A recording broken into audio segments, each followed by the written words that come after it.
see, there is like the cash and carry business associate or franchisee, there is the management agent, and then there is the proprietorship, where you are actually starting everything from scratch and you're not a business associate. So there are so many models that are available at retail, and there's also one model where there is a business house that will invest in everything, and all you have to do is actually just run the business.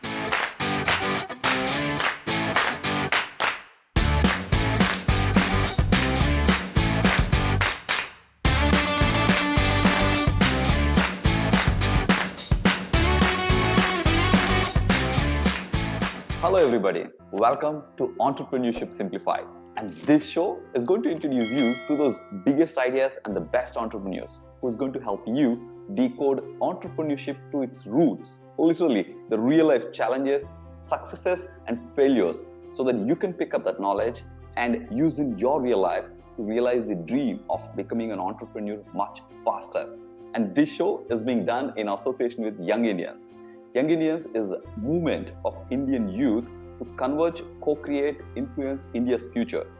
And as an integral part of CAI, Confederation of Indian Industry, which is a non-profit and non-government organization, which is playing a key role in India's development process.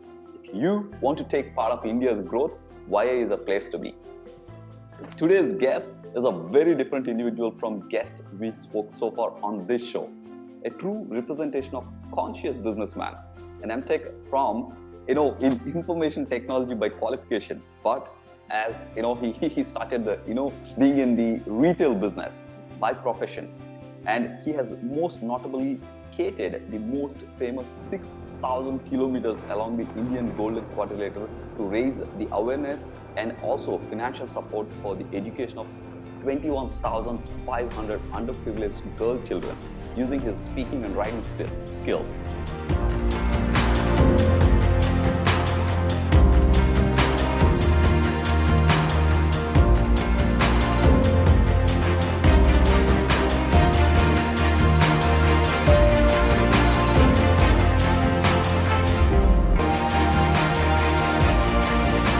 Businessman Rana used his skills from retail business with 10 stores for Titan Company Limited in Vizag and employing over 100 employees in the last 15 years. Help me to welcome Rana Uppalapati. Hi Rana, how are you doing? Hey Rajesh, good to see you. This is the way we meet during the times of COVID. Absolutely. And first of all, I'm really excited to have you on this show. And I really want to ask, information technology is where you actually you studied, and also MTech, which means that shows that you went really much deeper into that specific information technology, and you also worked for a couple of years before coming into retail. What was the thought process moving into this entrepreneurial side of retail? Yeah, so like you said, information technology was the in thing around the time I was studying. So obviously I picked it up thinking that would be the future at that point. And I started off, studying information management and systems, and then later on went to do an MTech, all of which was very interesting and has laid a very good foundation to the thought process, because everything around us is actually a system, and to understand it in that manner and not just as a computer system was a very interesting learning, which I have been able to apply much later on in the entrepreneurial journey as well. So I did work for a year and a half in a company in Chennai, and I've learned a bit there to work around with people and teams. So that was an interesting experience before coming back to a business where I would be leading it. So why the shift has happened is that I realized when you're working in an organization, there is a specific role that you would be addressing and doing day in and day out.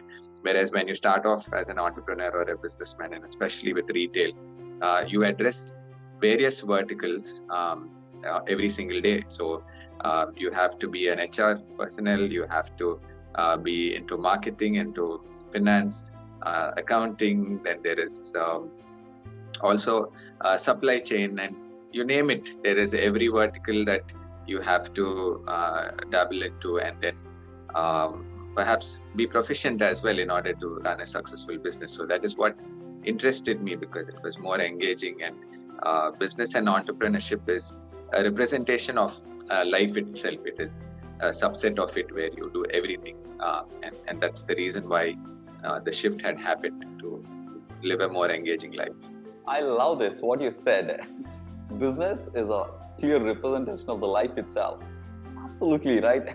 We have to literally let all the things run parallelly in life, and the same thing it is applicable to any entrepreneur.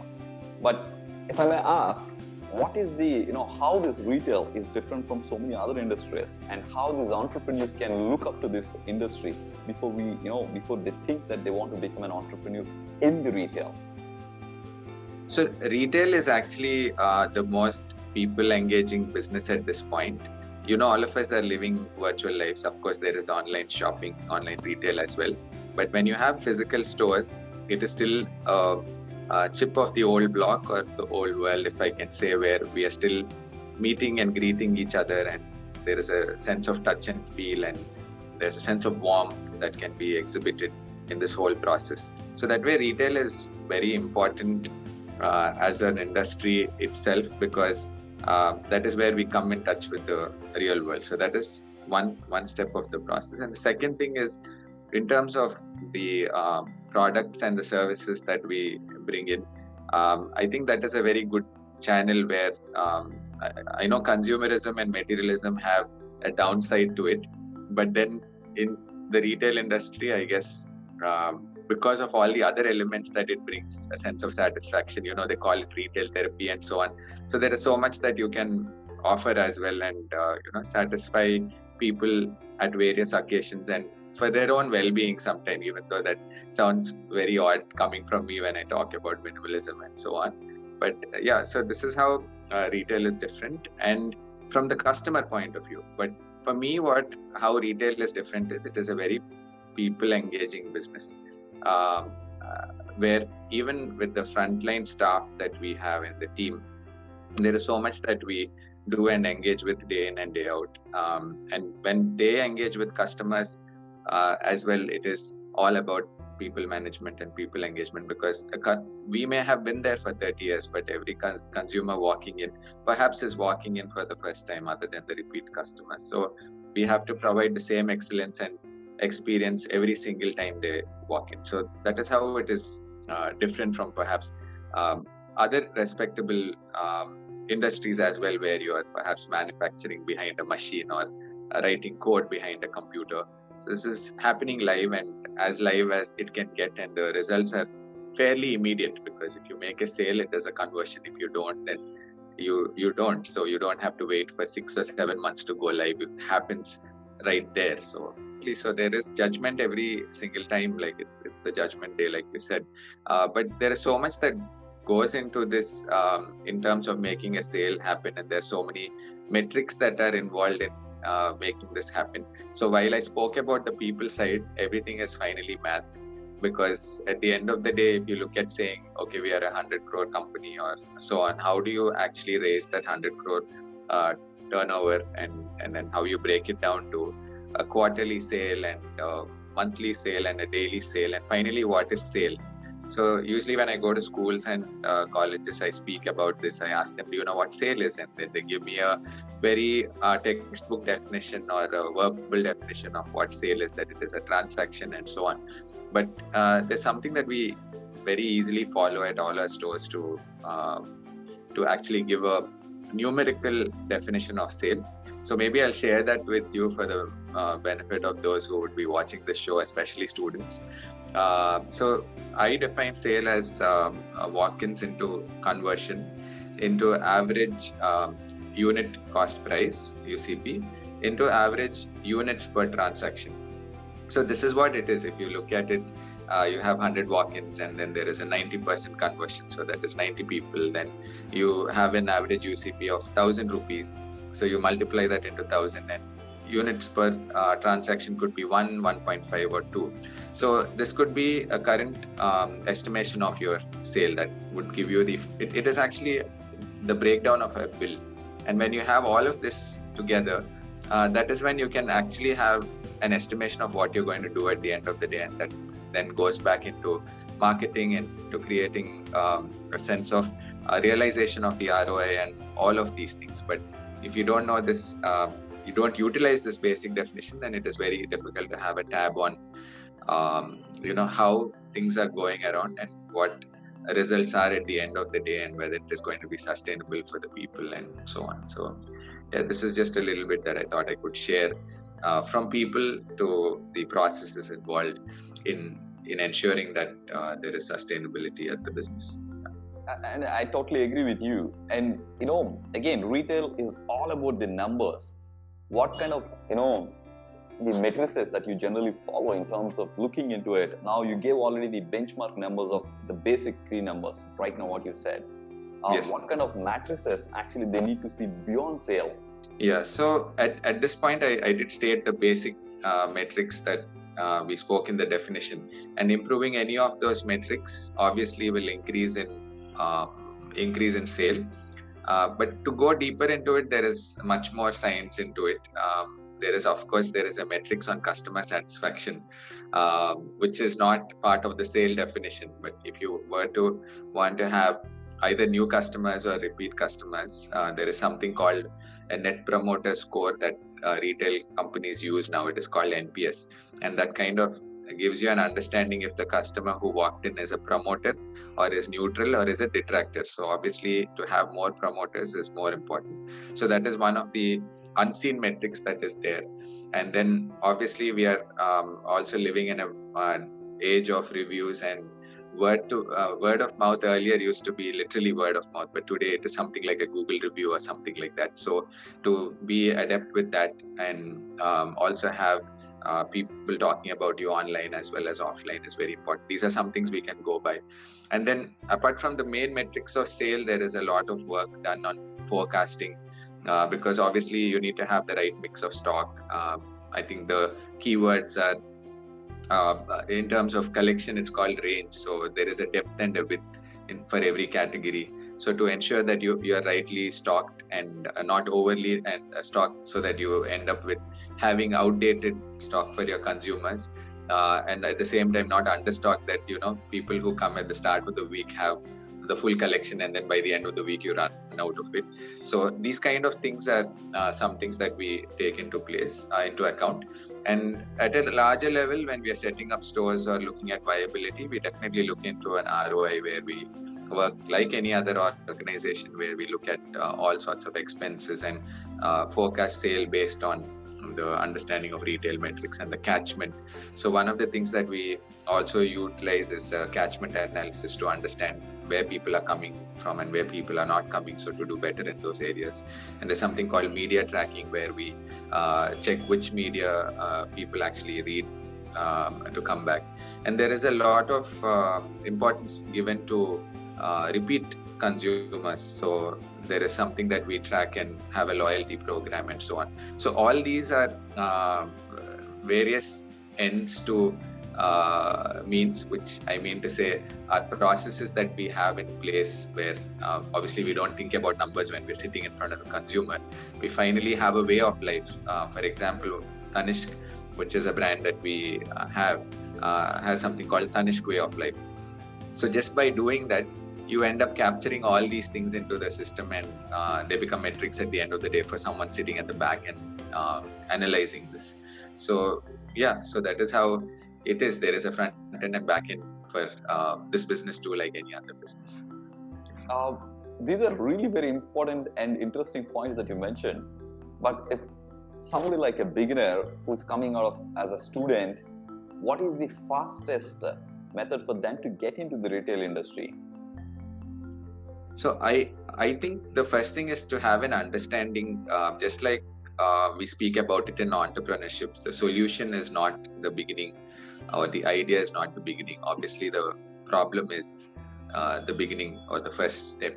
So to identify a gap in the market is the most important, and for that, of course, a certain amount of data and understanding is important. So there is no shortcut, obviously. So the first thing is to analyze and look at the market around and gauge the potential. And it's not always a straightforward method. So most of the time people think that, okay, there is a saturated market and everything is happening here, so let us go and set up the store here and it's going to be a sure shot success. but it's not often the case. Most of the stores that we have set up have been set up in new locations where there was no market, and we created the market there. So there is a possibility that you may be able to get properties for a lower price at that point, and then you know that there is potential that there will be other stores that will come up later on, and then you create a market. You don't take away business from anybody else. At the same time, you create a niche in that place, and where you're assured of new customers and new walk-ins and things like that. So I think there is no fast way, I can say that, but at the same time there is a sure way that you can get into this, because while there is a lot of charm, I also see a lot of stores shutting in the first year and first few months and so on, and you are aware of it, obviously being adept with retail. So I think the key is to work this math out and look at a 3 to 5 year ROI plan, understand metrics, go into details of if you're going to have so many walk-ins on the weekday and so many walk-ins on the weekend, do you actually have enough car parking for those the consumers to come? Do you have enough bike parking to come? And do you have enough range for them to actually come back to you month after month? Or is it going to be one product that you're going to live on, and then obviously there will be no reason for consumers to come back? So all of this, I think, is important to analyze before coming in. And I would say, at least once you go on the floor, of course you do everything to make it happen. But before going live with the store, these things are absolutely important. And especially the biggest killers in retail are the rent and the people expenses. Of course, every other cost has gone up, like electricity and telephone bills and all of that. Even though like the costs have come down overall, but the amount of engagement that happens on these kind of platforms is very high. So I think to keep in mind that the rent and people expenses are manageable and will be proportional in terms of the margins that you have at hand, so that you'd be able to at least address these two basic things, I think will help you succeed and start off in the retail journey. If they are out of hand, then no matter how much you do, you're always like trying to catch up, and then it becomes difficult, especially for a newcomer, because there is no other buffer to fall back on. Like if you have 2 or 3 other stores, it's possible to say, okay, I'm making a loss here for a month or 2 months or a year. I can, offset it by the profits that I get in another store. But if you're a newcomer, there is no margin for error at retail. Yeah, because it's like it. Sorry. I think I got really 3 important steps. What you mentioned about, especially for people who want to get into as an entrance point. Number 1 is problem is the beginning. So find the space. Really, what is the problem that they want to really solve? Yes. And the is about doing the complete feasibility study, starting right from the whether parking is there or not, enough customers are there or not, and the whole feasibility thing. And third thing is to go out there and make it happen. So that drive is there or not. So these are the important points. I think these are really valuable, because now that you have been really expanding, is it only in Vizag you have, or have you been actually expanding beyond Vizag? So there are some people who look at retail as investment. We have not looked at retail as investment. So retail is for you to be there hands-on and like I said, be live. So there are so many people who do invest in retail stores in other cities, but you cannot ensure standardized processes, because imagine you have business associates or franchisees locally, especially for that reason, so that they ensure the same standard. But imagine you're not even at the store, then you cannot bring in the same experience either to the teams that you work with or the consumers that you work with. So we have across horizontally grown instead of vertically growing with the same one single store in many places. We've diversified into jewelry, eyewear, watches and accessories, and spread them across the city. So that is how we have grown, and where we can at least visit the store, if not every day, at least once a week, and be in touch during times of, because after a point it is only crisis and initiatives that you manage when you set a real team. So I think so we have not expanded beyond Vizag. And going back to our earlier part of those three concepts, I think I spoke about how systems play a part in everything. So if you look at a systems development life cycle, there is problem identification, there is analysis, there's design development, and then there is testing, and then there's maintenance. So it's the same thing that applies to the retail industry as well, where we go through all these processes and keep a tab on things after setting up. Oh, wow. Okay. And another very important question I keep on getting most of the time is, when somebody wants to start, is that something they choose, either a franchise or starting all by themselves? What kind of thinking they should go through before deciding one out of them? Yes. So before this show happened, I think we spoke on the phone, and I was speaking to you about this survey that happened where is franchisee an entrepreneur or not. So that is like a debate sometimes. I mean, even though we do everything that an entrepreneur does, apart from the fact that we source from a single company, everything else is fairly similar, and we have a little bit of a guidance from the parent company.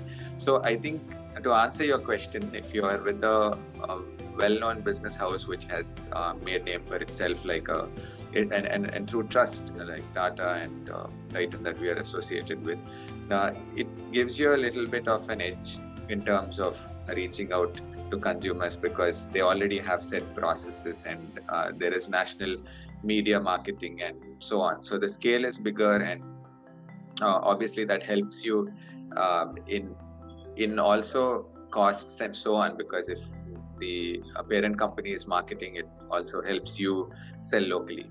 Whereas if I also like the idea of starting up on your own. I mean, once you get the know-how, or if you have an idea which you can just justify today or do justice to today, the network is so good that you can tie up with many suppliers and be able to create a world-class experience, because obviously there are options to create world-class stores with the kind of interior designers and materials that are available. And of course, I mean, if you have an idea about HR and policies and processes, then you can build in more independently, because when you tie up with a business house, they have standardized business processes that they like you to implement. So, which is good. But if that's not your cup of tea, then you can always start on your own and create your own processes, because as a creative and innovative person, maybe you would like to perhaps bring in your own mark or brand to something. So there are many brands in Vizag as well as in across India where they're present in 1 or 2 or 3 towns, and they're entirely created by them, and they follow their own methodology. So very quickly on this question, I can give you a brief on where people get stock from. So usually there is a concept where you buy and sell, which is cash and carry. There is a credit business where you take the stock and then you pay a few months later. So that is what most of these individual businesses do. That is how they manage to keep their finances into account, because they have a tie-up with the suppliers where they will get stock and they probably pay after 3 months, and sometimes they return the stock that does not sell. And then there's the third method where there is a business house or a company which will give it stock, but you invest in the people as well as the place, and you sell for them, and then you deposit it into their account, and then finally you get a margin out of it. So that is called the management agent model. So you see there is like the cash and carry business associate or franchisee, there is the management agent, and then there is the proprietorship where you are actually starting everything from scratch and you're not a business associate. So there are so many models that are available at retail, and there's also one model where there is a business house that will invest in everything, and all you have to do is actually just run the business. So it's possible for people who have great skill but do not have any investment to bring in to work on this method to start off into the industry. Maybe this is a shortcut that I can talk to you about. A quick way to start off in retail is perhaps if you have this kind of skill to bring to the table and a company buys that, then you can do it. Yeah. I love this. I really, I mean, the way that you actually simplified is really amazing. And let me ask you, right? You are really having massive experience, and you have huge turnover of beyond 100 crores. And I learned that you don't use WhatsApp, and you don't even want to have an, what is the business, smartphone, and you don't even want to drive the fancy cars.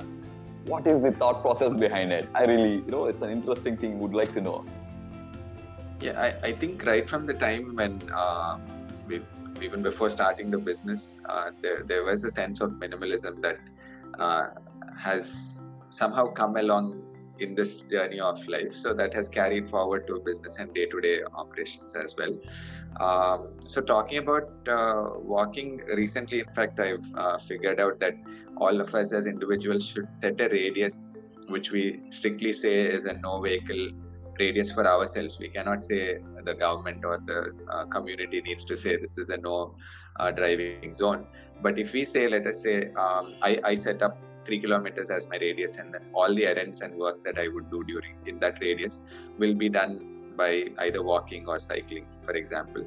Or if somebody else says 250 meters is my comfort zone where I'm going to walk, then this way you can actually end up saving a lot for the environment, firstly, because you cut down on traffic, you cut down on pollution, you cut down on your personal expenses, and maybe you increase your fitness as well. And you have general awareness to the world around, because when you walk around, you have a perspective of the world. You see every trash there is on the road and every beauty that you can see.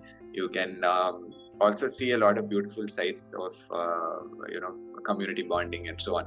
So all these things are something that inspire me to perhaps take the route of not using the vehicle as much.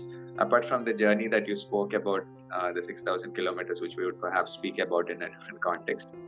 But with the smartphone and laptop and technology, I think, yeah, they're all good. I really love to use them. I like Photoshop, and I like to do my own things with videos and also Excel sheets and all of that. But I feel to not have it on us gives us a lot of connect to the real world. Otherwise, we are often into the screens and do not sometimes actually catch the important ones. Now, not having a smartphone and not having numbers saved on it makes me answer every single call, because I don't know who's calling, and it's not like I'm already creating a perception in my mind, oh, I should take this call or I should not take this call. So I think it helps us be more live and less prejudiced, and also not be a slave to technology. So as much as it is important. This is really nice. I mean, you've connected the motivation behind minimalism is actually to connect to the real life. It's really amazing, because I have seen a lot about minimalism aspects from all over the world, but what you gave the perspective is really very important. Number one, you are connected to the real life. When you're walking on the road, you said, we see the beauty and also dirt. And that's a reality right around you. And absolutely. I'm more than inspired, because I have slowly come into the zone of minimalism, because when I was probably 3 years or 4 years back, I only used to look into, for me, minimalism is like kind of, I used to think at that time, like, oh my God, okay, why we should save the money and all that stuff. But it has got a lot more things to it, as you said. But I got in touch now. I've been doing it. But this radius thing, what you mentioned, is also very, very important. I think I'm going to make an effort, I'm going to definitely make this radius, probably, I don't know, let's start with a kilometer and, move forward. Yeah, I think 250 meters is a good place to start. In fact, we are thinking at Young Indians, since you mentioned during the intro, to see if we could, try and create awareness on this concept. And absolutely, this is the best way to get in touch, and only once we realize what is around the world, then we can think about making a change. So let us say we don't see the beauty or the trash, either we will not aspire for that beauty in our own lives, and if we don't see the trash, then we will not aspire to clean it up. So I think, simply put, I know I oversimplified that. No, it is definitely simplified, and this is, that is the purpose of the whole idea behind it, right? Yes. And I really want to ask another very, very important question. Yes. Is this anyway, whatever you said just now related to this, is connected to why you had to really skate for 6,000 kilometers, all over the India? Yeah, so that's a separate journey itself. Of course, I try to summarize it in as few words as possible. the only connect I see between the walking and the skating is one of the thoughts that I had is, earlier we would have an understanding of time and space because we would walk to work and come back to work, and there was a lot of physical work involved. So at the end of the day, our bodies, mind, heart, and soul were in sync in terms of what we were doing and the outcomes that would come at the end of the day. But today, since most of the work happens with the mind, the perception of time, space, distance, all of these are very different, and sometimes that's why it's difficult to stay connected with all the four things that I mentioned: the mind, body, heart, and soul. So by actually doing something physically and going a distance physically over a period of time creates that basic connect to our own selves, and then to achieve something during that process is I think fairly fructifying, because I'm not someone who believes in fitness alone, because a lot of times it's kind of strange that I say I don't believe in fitness after skating 6,000 kilometers, but I always now realize fitness has become an end and it's not a means. So a lot of people use it as a fitness goal. What is a fitness goal? Why do you have to have a fitness goal? Fitness is actually a means to do something else. So in fact, the journey had a vision saying, to be resourceful is to serve a greater purpose. So fitness is also a resource, just like money or material or time and so on. So all of these things, I guess, were the thought process behind doing that journey. To lead by example, perhaps. Lead is a very big word. To do by example, maybe I am sorry I used the word lead. But primarily, I think it is the journey was a project. It was to say that I would use scale and sustainability to deliver a tangible result in order to create impact. Now that sounds very business-like. So obviously the thought has come from business, but it is an open book project for a lot of students to say that you start from scratch without any resources and try and achieve something for the community around us. And in this process, I did utilize resources. So I collaborated with Titan, because that is the largest association that I was a part of. And suddenly you look at it, it is a retail company which can send a message. That is what we do day in and day out about our product. So let us say we take a non-sales message for the community and say, we're going to use our entire network to communicate a cause and try and do some good for the society. And that's exactly what we came together for doing. But the only thing is, it required an action element. Now, if you just say that, no, but there's nothing to catch your attention. But imagine you said, there's a guy skating 6,000 kilometers across the Indian Golden Quadrilateral, visiting schools and colleges and business houses, understanding the world around, spreading awareness, and at the same time, as a byproduct, raising money towards educating 21,500 underprivileged girl children. There is a reason for somebody to act, and that is what I would carry in my conversations and town hall meetings, where we'd have a gathering of 1,000 people, or sometimes a corporate house where it could be 6 to 20 people. But the message is the same, to say that I've come skating this far and I'm doing this step by step, about 60 lakh steps. So can you take that one step to perhaps educate a girl child, which costs around 3,600 rupees a year at that point? Or maybe do your bit to keep children safe by talking about child safety. And in fact, one of the projects of Young Indians, which is Masoom, they were partners on this journey. So these were the two causes that made me do this journey. And there are many causes out there that one can take up, and I'm not promoting one single cause, because earlier, before this, it was about women's health and also about cancer and so on. So and I'm not someone who is actually aligned with this idea that I have to do something. These have just happened, and because there were some resources that I already had accumulated over the years, whether it is the skill of skating or the ability to plan a project, or and so on, and the association with a business house and the community around. All these things have helped channel this effort, and I just happened to be at the right place at the right time to do this journey. So, yeah. I want to again congratulate you doing such a huge, humongous, project. And see, this is what they say. Maybe it could be a little bit on the spiritual side. This is what I believe in. When you plan, or when the intention is to help many people, resources naturally fall in place. and be it your business house or be it all these things, because you kind of put that intention in place and then kind of went ahead. And 6,000 kilometers, man, this is an inspiration for many people. So as I see your journey of 6,000 kilometers, you're already a tough person, but then this journey must have taken to a next level, right? And some of the mindset areas probably which you kind of picked up in that journey, have you ever used in your entrepreneurial journey? Yes, in many ways, but at the same time, I feel some of the lessons that I picked up from the entrepreneurial journey also came in use during the skating journey.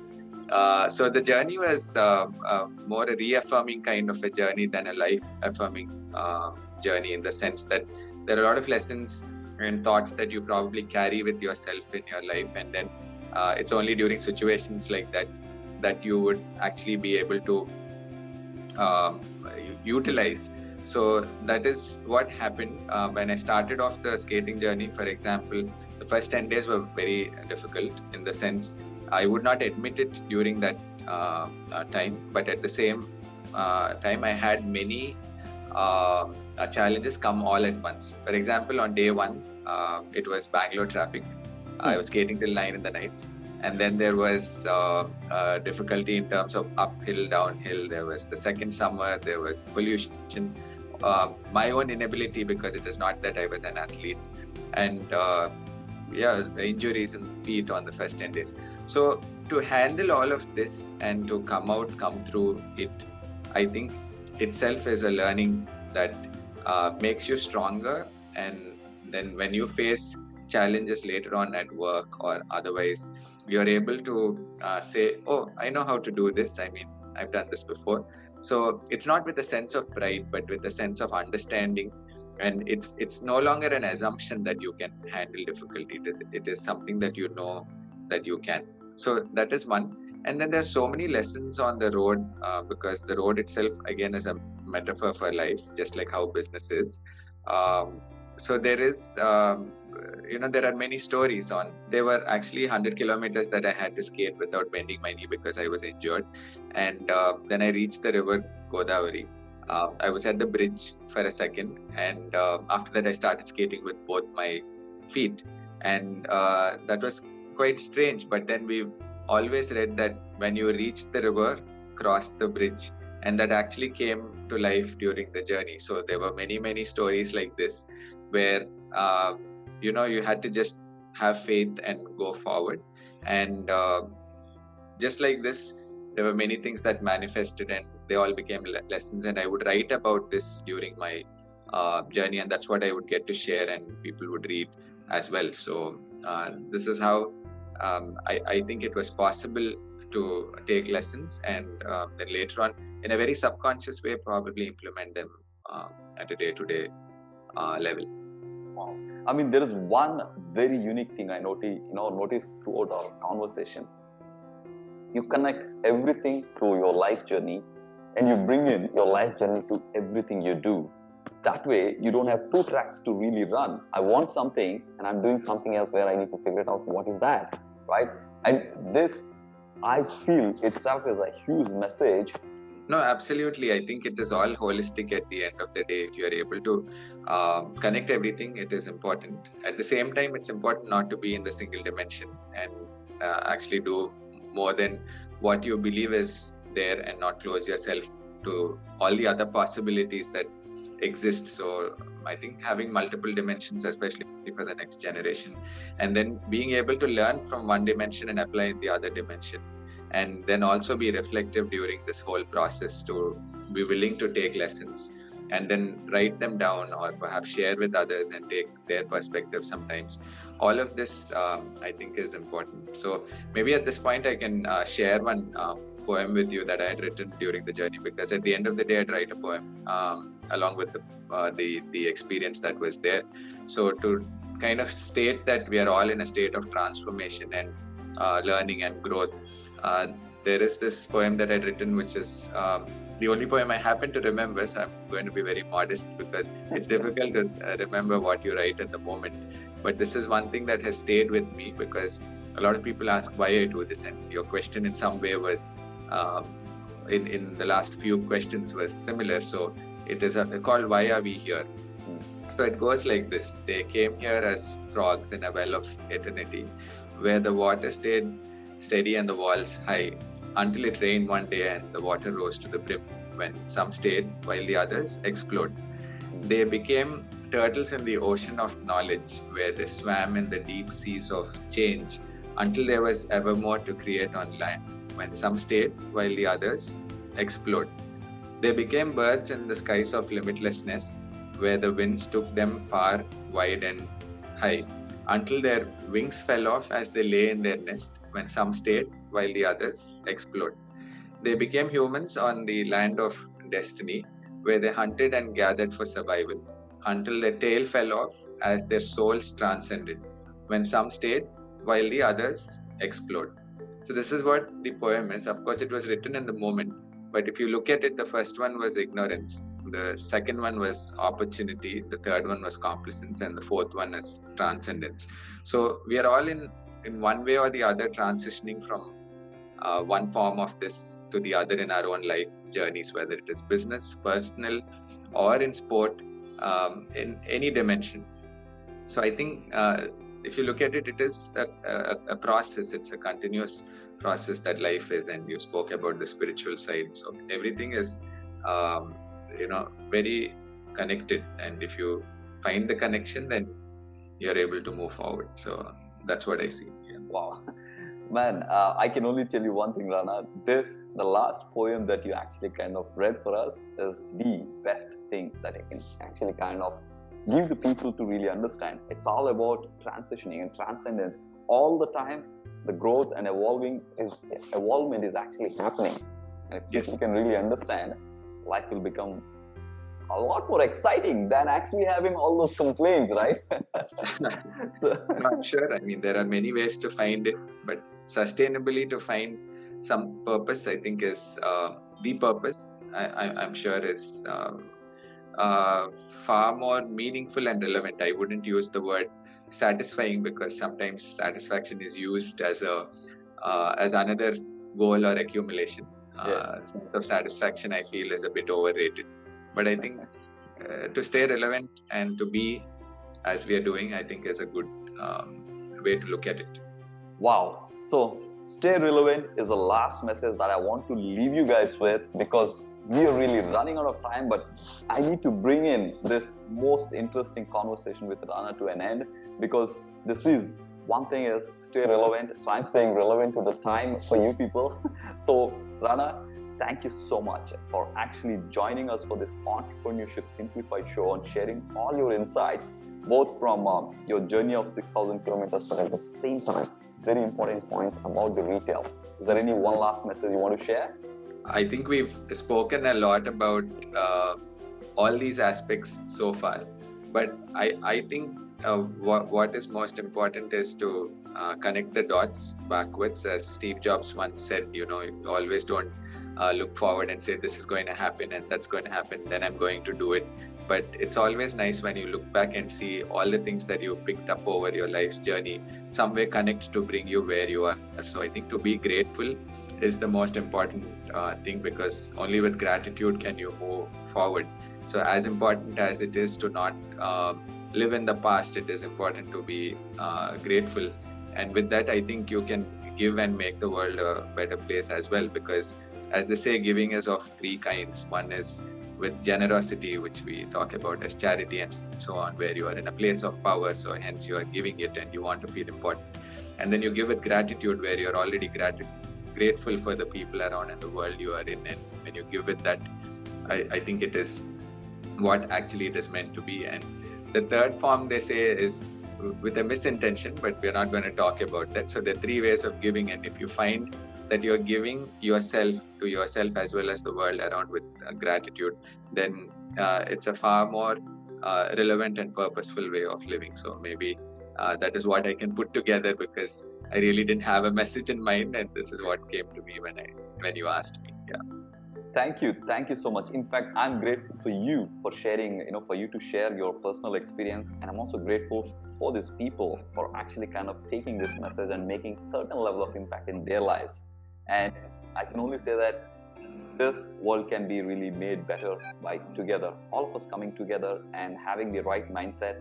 And the beautiful time to be alive. So thank you everyone for being part of this show. And I would rather say, if at all, if you have not subscribed yet, make sure to like, subscribe, and also share with the people where it can make an impact in their lives. Otherwise, I'll see you in the next episode of Entrepreneurship Simplified with another amazing individual. But till then, thank you so much, and I would say we say bye-bye.